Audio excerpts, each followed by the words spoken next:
शेतकऱ्यांना मदत देण्यासाठी हेक्टरची मर्यादा वाढवण्यासोबत NDRFच्या निकषापेक्षा दुप्पट पैसे देण्याचा निर्णय माननीय एकनाथ शिंदे साहेबांनी घेतला होता।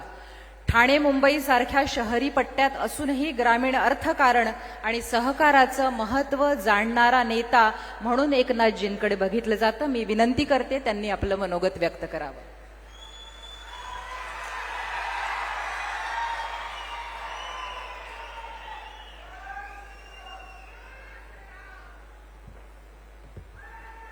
छत्रपती शिवाजी महाराज की जय भवानी आणि जय श्रीराम। पण जय श्रीराम, भारत माता की। आदरणीय देशाचे कणखर आणि आपण नेहमी म्हणतो फौलादी विचारांचे गृहमंत्री आणि सहकार मंत्री अमित शाह साहेब, राज्याचे लोकप्रिय मुख्यमंत्री देवेंद्र फडणवीस जी, आमचे उपमुख्यमंत्री अजितदादा पवार, केंद्रीय राज्यमंत्री मुरलीधर मोहोळ जी, जलसंपदा आणि पालकमंत्री राधाकृष्ण विखे पाटील जी, गिरीश महाजन जी, आमदार आशुतोष काळे, आपल्या माजी आमदार स्नेहलता कोले ताई, बिपिनदादा कोले आणि युवा नेतृत्व विवेक कोले,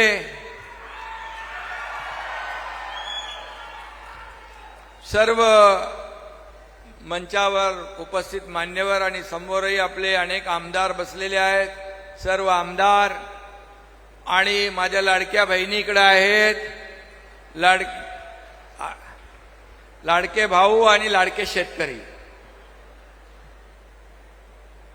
मी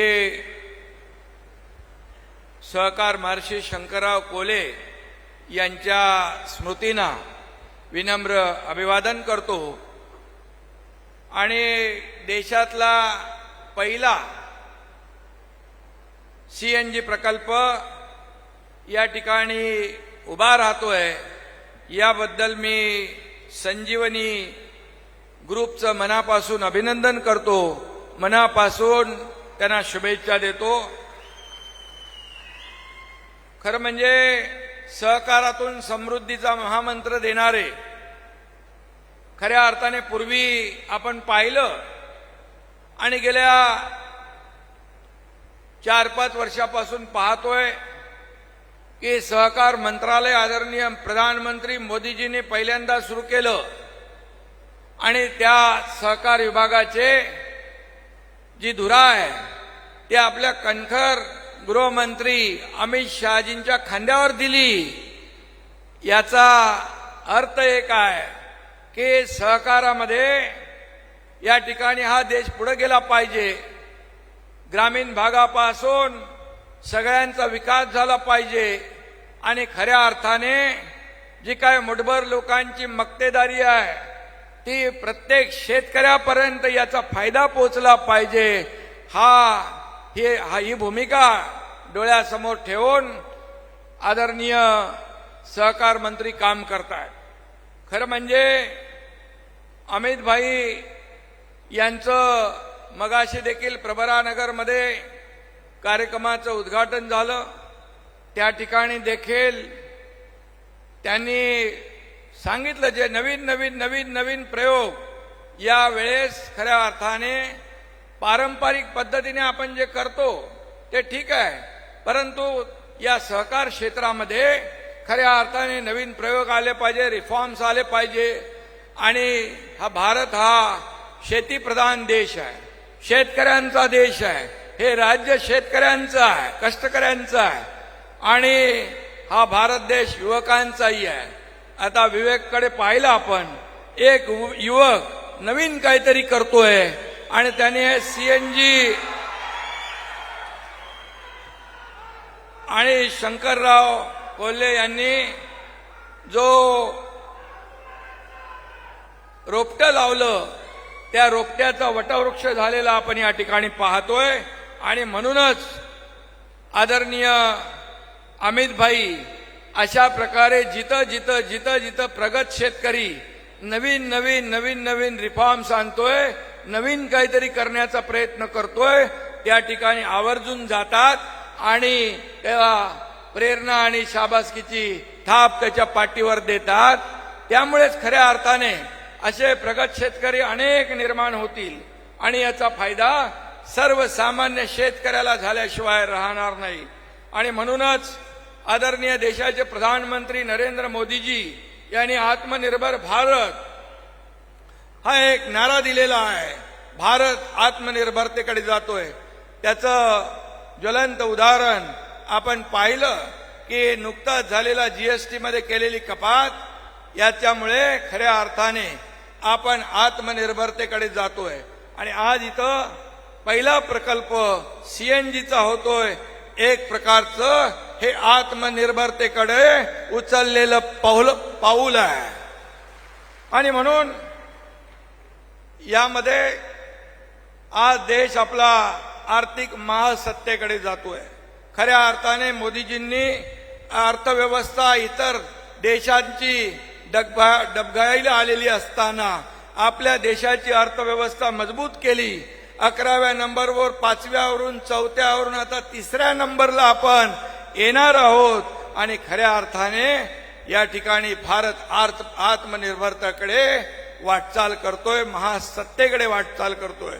आणि म्हणूनच आपल्या सगळ्यांना अभिमान आहे की देशाची सुरक्षा करत असताना 370 कलम हटवत असताना सहकार चळवळ देखील या ठिकाणी देशामध्ये महाराष्ट्रामध्ये मोठ्या प्रमाणावर फोफावली पाहिजे. आणि म्हणूनच अमित भाईंनी अनेक निर्णय या ठिकाणी घेतले. आणि ज्यावेळेस हे सहकार क्षेत्र, ऊस उत्पादक शेतकरी, सहकारी कारखाने अडचणीत आलेत, त्यावेळेस देखील मी मगाशी भाषणात देखील सांगितलं, त्यावेळेस देखील महाराष्ट्रातल्या ऊस उत्पादक शेतकऱ्यांसाठी या ठिकाणी 10,000 कोटी इन्कम टॅक्स माफ करण्याचा ऐतिहासिक निर्णय घेतला. आणि खऱ्या अर्थाने सहकाराला एक ऊर्जा देण्याचं काम केलेलं आहे. सहकार चळवळ ही देशामध्ये जी काही ज्या पद्धतीने यापूर्वी आपण पाहत होतो, परंतु मग पॅक्स असतील, या ठिकाणी सहकारी तत्वावरचे उद्योग असतील, आपल्या महिलांचे उद्योग असतील, यांना बळकटी देणं, मजबूत करणं, याचा संकल्प आदरणीय अमित भाईंनी घेतलेला आहे. आणि म्हणून अशा प्रकारच्या प्रकल्पांमुळे ग्रामीण भागामध्ये ऊर्जा क्रांती घडल्याशिवाय राहणार नाही. आणि म्हणूनच अशा प्रकारचे जे प्रकल्प आहेत, हे प्रकल्प सुरू झाले पाहिजे. दुसऱ्या इतर लोकांनी ते आत्मसात केले पाहिजे. आणि यामध्ये सहकार क्षेत्रामध्ये फक्त कृषी विभागावर मर्यादित न राहता या ठिकाणी शिक्षण, उद्योग, बँकिंग या सर्व क्षेत्रामध्ये देखील आपण पुढे जातोय. आणि म्हणूनच अमित भाई देखील या सर्व क्षेत्रामध्ये, या सर्व सेक्टरमध्ये सर्वसामान्य शेतकऱ्याला फायदा कसा होईल, सर्वसामान्य माणसाच्या जीवनामध्ये बदल कसा होईल, सर्वसामान्य शेतकरी सुखी कसा होईल, या दृष्टीने पावलं टाकतायत. आणि म्हणूनच मी आपल्या सगळ्यांच्या वतीने त्यांचं मनापासून अभिनंदन करतो, त्यांना मनापासून धन्यवाद देतो की अशा प्रकारचा एकीकडे पाकिस्तानला चोख उत्तर देणारे, 370 कलम हटवणारे, मगाशी कोणी म्हणाले, दादा म्हणाले राम मंदिर बांधणारे, या ठिकाणी मोदीजींच्या नेतृत्वाखाली या देशाला सुरक्षित करणारे सहकार चळवळीत देखील आपण मागे राहता कामा नये, यासाठी महाराष्ट्राला वेळोवेळी ते मदत करतायत. आणि म्हणूनच या ठिकाणी आज आपण अशा प्रकारचे प्रकल्प देखील सुरू करतोय. 2025 आंतरराष्ट्रीय सहकार वर्ष आहे. आणि म्हणून सहकारापासून समृद्धी अशी घोषणा आहे, हा मंत्र आहे.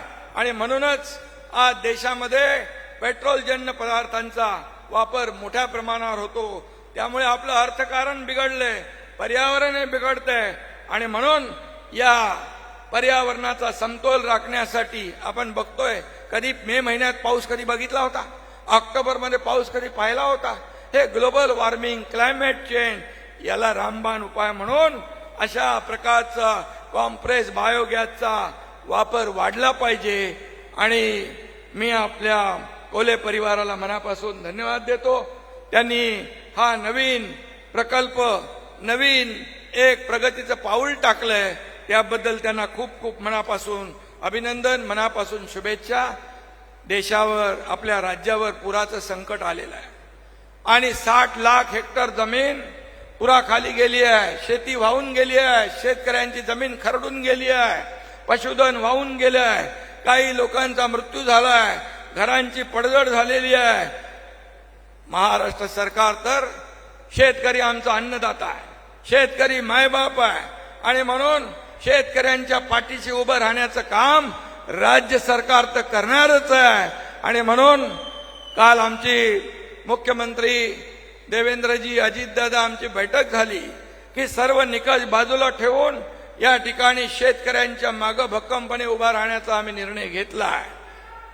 आणि काल अमित भाईंशी देखील आमची चर्चा झाली आणि जेव्हा जेव्हा महाराष्ट्र संकटात आला तेव्हा तेव्हा या ठिकाणी मोदीजी आपल्या मागे उभे राहिले, अमित भाई आपल्या मागे पहाडासारखे उभे राहिले.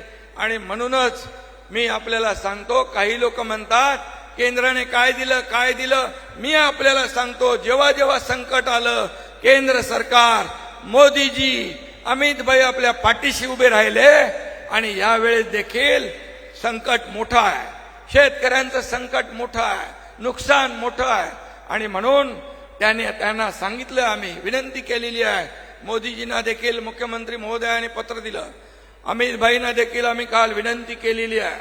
आणि आम्हाला विश्वास आहे की या महाराष्ट्रातल्या शेतकऱ्याच्या मागं केंद्र सरकार पूर्णपणे ताकदीने, खंबीरपणे उभं राहिल्याशिवाय उभं राहील, हा विश्वास या ठिकाणी मी देतो. आणि पुन्हा एकदा या ठिकाणी संजीवनी ग्रुपला मनापासून अभिनंदन करतो. विवेक, तू आता एक युवा आहेस आणि सगळ्या आता युवकांचा आपला देश आहे आणि म्हणून नवीन नवीन आपल्याला काहीतरी प्रयोग केले पाहिजे, ते तू सुरू केलेस त्याबद्दल मनापासून तुला अभिनंदन. कोले ताईंचं अभिनंदन, बिपिन भाऊचं अभिनंदन. धन्यवाद. जय हिंद, जय महाराष्ट्र. 12 मे 2025 ला जुनाट सहकारी कायद्यांचं